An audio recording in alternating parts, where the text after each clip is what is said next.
প্রশ্নমালায় আমি তোমাদেরকে আরও নতুন 4টে অঙ্ক করাচ্ছি। প্রথমে একটা অঙ্ক বলছে যে যদি 15 দাগের অঙ্কটা দেখো, যদি 16টা বাক্সে 4 ডজন পুস্তক থাকে তবে ওইরূপ 30টা বাক্সে মোট কত ডজন কিন্তু চেয়েছে। হ্যাঁ, পুস্তক আছে। দেখো 4 ডজন মানে কত, প্রথমে বার করে দিলাম, 12 গণিত 4 মানে 48টা। এবারে আমি এগুলো সব ঐকিক নিয়মে করবো। দেখো কেমন করে করছি, 16টা বাক্সে 4 ডজন, 4 ডজন মানে 48টা। তাহলে 16টা বাক্সে আছে 48টা পুস্তক, তাহলে একটা বাক্সে আছে 48/16, আর হচ্ছে তাহলে 30টা বাক্সে কতগুলো থাকবে, তাহলে 48/16 মানে এটা হচ্ছে 48/16 গুণিত 30। 16 3 48, 3 গুণিত 30 মানে 90টা পুস্তক।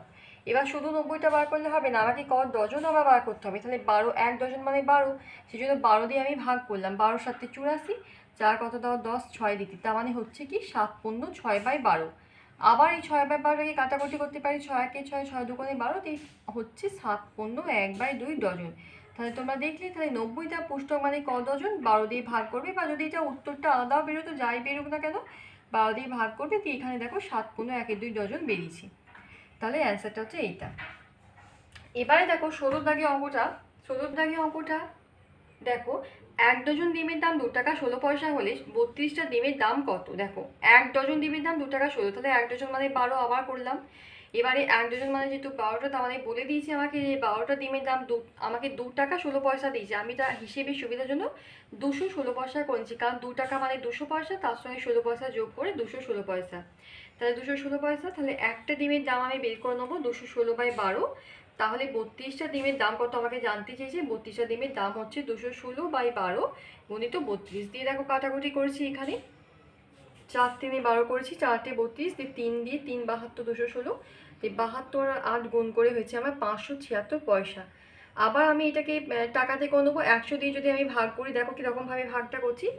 576কে যদি আমি 100 দিয়ে ভাগ করি, তাহলে এখানে তো দুটো শূন্য আছে, তাহলে দুঘর আগে দশমিক বসবে, সেই জন্য দেখো এটা হয়ে যাবে 5.76 টাকা, এটাও লিখতে পারো, অথবা 5 টাকা 76 পয়সা। দেখো ওটাই করেছি। তাহলে বুঝতে পেরেছো, তাহলে হচ্ছে 32টা ডিমের দাম হচ্ছে 5 টাকা 76 পয়সা। এখানে ঠিক আছে, ওই উপরটা তুলবি, ওইদিকে নিয়ে।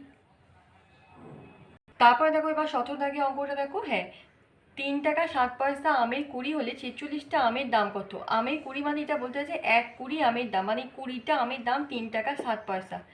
তাহলে দেখো 20টা আমের দাম হচ্ছে 3 টাকা 7 পয়সা, বা আমি এটাকে বলতে পারি 360 পয়সা, কারণ 3 টাকা 7 পয়সা মানে 360 পয়সা। তাহলে এখান থেকে একটা আমের দাম বের করছি 360/20। এবার 46টা আমের দাম কত, তাহলে 46টা আমের দাম তাহলে কত, দেখো 360/20 গুণিত 46 দিয়ে কাটাকুটি করলাম, দিয়ে এখানে 8 গুণিত 46 হলো, দিয়ে 800 8টা 16, 8 নয় মানে 18 গুণিত 46, এটা 18 গুণিত 46, দেখো কোনটা এদিকে দেখিয়েছি, কোনটা হচ্ছে 828 হচ্ছে। তাহলে 828 পয়সা মানে ওকে আবার আমি যদি টাকা পয়সাতে কনভার্ট করি, তাহলে হয়ে যাবে প্রথমটা টাকা, পরেরটা পয়সা হয়ে যায়। এটা খুব সহজ, কারণ শূন্য আছে তো, দুটো শূন্য, লাস্টের দিকে দুটো হচ্ছে পয়সা হয়ে যাবে, আর যেটা পড়ে থাকবে সেটা টাকা, তাহলে 8 টাকা 28 পয়সা। এরপরে দেখো 18 দাগে, তাহলে বলছে 20 কুইন্টাল চালের মূল্য 802 টাকা 50 পয়সা হলে 1203 টাকা 75 পয়সাতে কত চাল পাওয়া যাবে।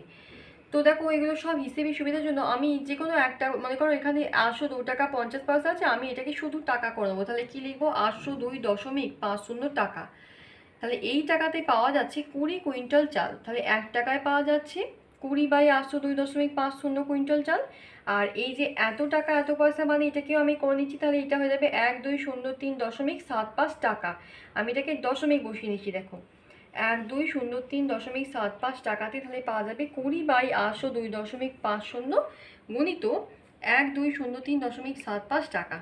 এখানে কাটাকুটিটা দেখো একটু দেখতে হবে ভালো করে, তোমাদের কি প্রথমে দশমিক দশমিক তুলে দিয়েছি, তারপর শূন্য শূন্য কাটলাম, দিয়ে এবারে দেখো আমি কি করেছি, 15 দিয়ে প্রথমে কেটে দিয়েছি, এখানে 15 535, আর এখানে 15 দিয়ে কাটলে এটা হবে 8 14 2 5 হয়েছে। তারপরে দেখো 5 দিয়ে কেটেছি, দিয়ে তোমার এখানে 15 আর এখানে 2 পড়ে থাকছে, তাহলে এটা কত হচ্ছে 15 গুণিত 2 মানে হচ্ছে 30 কুইন্টাল। ঠিক আছে, তাহলে দেখো এখানে আমি দেখিয়েছিলাম যে 535 দিয়ে ভাগ করে কিভাবে হচ্ছে, এখানে ভাগটা করেছি, দেখো এখানে 15 হচ্ছে, তাহলে এখানে 535 দিয়ে কেটে একেবারে 15 আমি পেয়েছিলাম, তাহলে এখানে দেখো কত হয়েছে 30 কুইন্টাল। তাহলে 1203 টাকা আর 75 পয়সায় কত চাল পাওয়া যাবে। না এটা হচ্ছে 15 কুইন্টাল চাল পাওয়া যাবে। তাহলে বুঝতে পেরেছো এই 4টে অঙ্ক। তাহলে বাকি অঙ্কগুলো দেখার জন্য তোমরা অবশ্যই আমাদের চ্যানেলটাকে ফলো করবে, সাবস্ক্রাইব করবে। আমি কেশির আগে অঙ্কগুলো সব তোমাদেরকে করিয়ে দেবো। Thank you.